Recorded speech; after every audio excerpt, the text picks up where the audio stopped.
Let me see. Let me find an example that I like. Let's see. Let's do absolute value. You guys are pretty familiar with that one. I won't bust out any logarithms or exponential functions yet because I really don't want to overwhelm you too much. Not yet, anyway.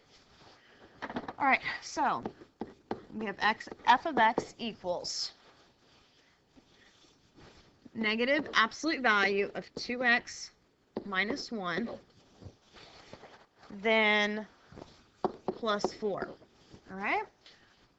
Now, we have this function, and we have this 2x, but the problem is we can't have that 2x. We need it to just be x. So this guy right here, he's got to go. He is not allowed to be in that absolute value because it's going to throw off our shifting all off. So we need him to look nice and pretty. So to get rid of that 2, I can't just cross them out because you can't just cancel out values in math. So what we're going to do is we're going to have to factor that bad boy out, all right? Because we want to get our scale factor for the shrink and the stretch. So what I'm going to do is I'm going to take my f of x. I'm going to take my equals. I have my negative. I have my absolute value bar. I want that 2 out of there. But the 2 still has to be inside the absolute value bar, but away from that x. So I'm going to factor him out. So I have 2, open parentheses, I'm dividing by 2. 2x, take out a 2, I'm left with x. My negative or my minus still stays the same, but if I have a 1 and I take out that 2, I'm left with a 1/2. Parentheses, and then there's my absolute value bar. So this 2, he's still in an absolute value bar, but he's not touching that x. He's that parentheses separating them. Then I'm just going to bring down my plus 4.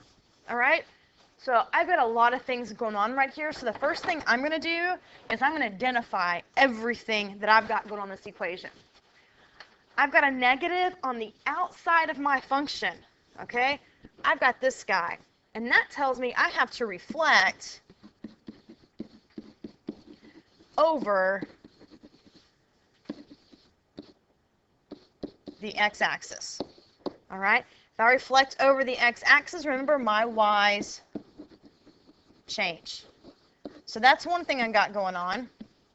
Another thing is I have this 2. This 2's going on. He's going to make me do some other funky things that I don't want to do. All right, he's inside absolute value bar. So if he's inside, remember he's with my x, he affects my x, so I'm going to be horizontal. So I'm going to have a horizontal change, a horizontal shrink or stretch. But since it's horizontal, remember, it plays with those opposite rules. So instead of being a horizontal stretch, I'm going to be a horizontal shrink by 1/2. And remember, if I'm horizontal, again, what do I affect? I affect the x's, okay? So the x's are going to have to change, all right? And then I've got a few more things going on.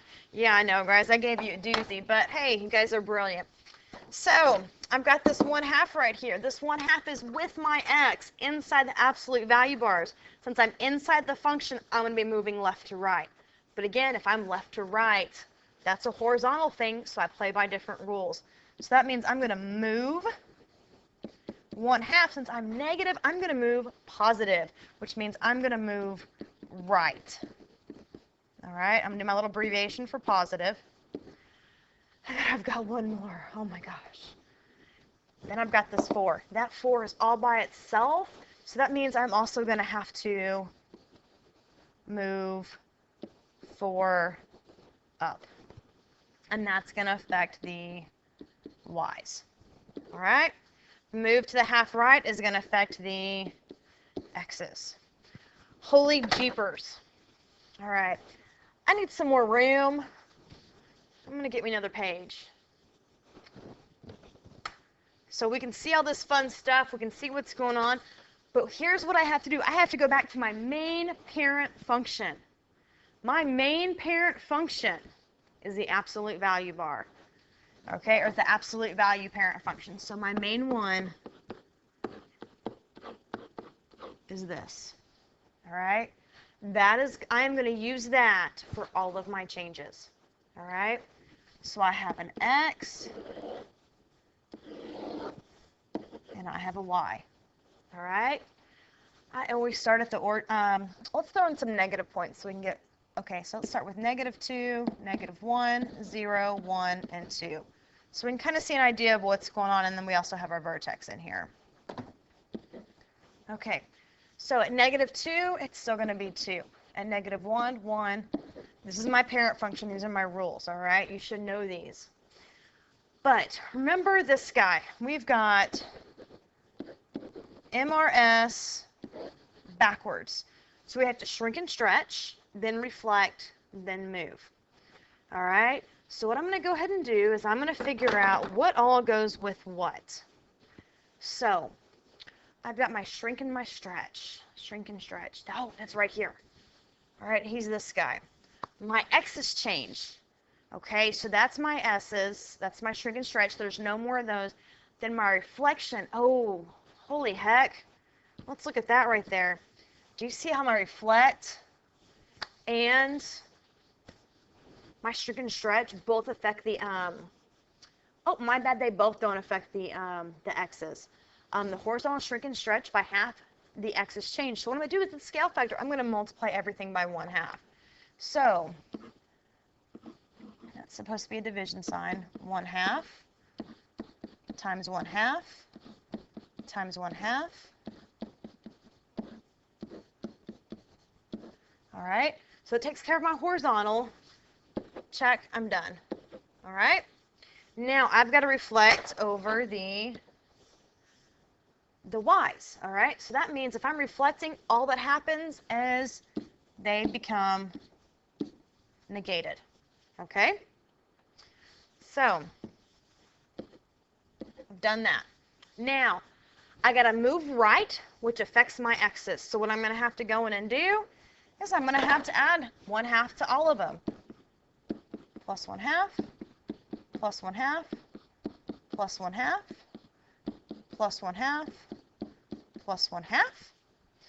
And I've done that. And last but not least, I have to go in and I'm going to have to move my y's up 4 because I'm moving my whole function up 4. So plus 4, plus 4, plus 4, plus 4, plus 4. All right. Now here comes the fun part. I can simplify that, but thank goodness that you guys have calculators because I'll let you use them. I don't have a problem with that. So what I want you to go ahead and do is go ahead and simplify your XY table. All right, so now we've grabbed our handy-dandy calculator. We can go ahead and simplify all this. So our points are going to be, they're going to be in blue. They're going to be -1/2, 0, 1/2, 1, and 1/2.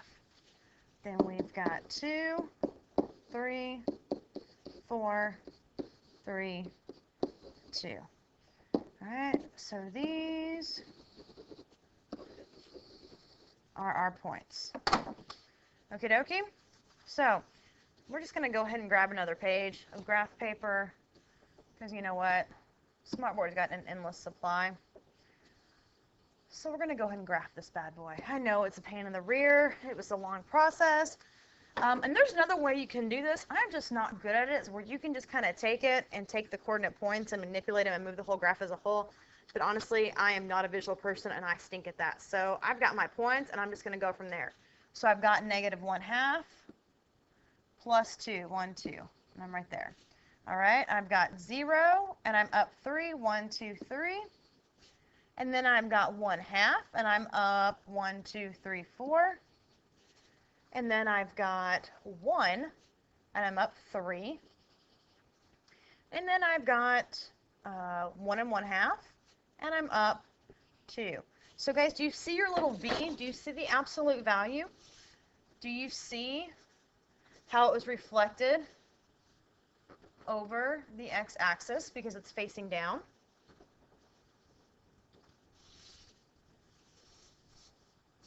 And my bars aren't lining up very well, but that's okay. I can fix that. I'll make it pretty for you. So there you go. There's your shifted function. All right. I know that this guy doesn't have a little line on it, but there we go. So this guy right here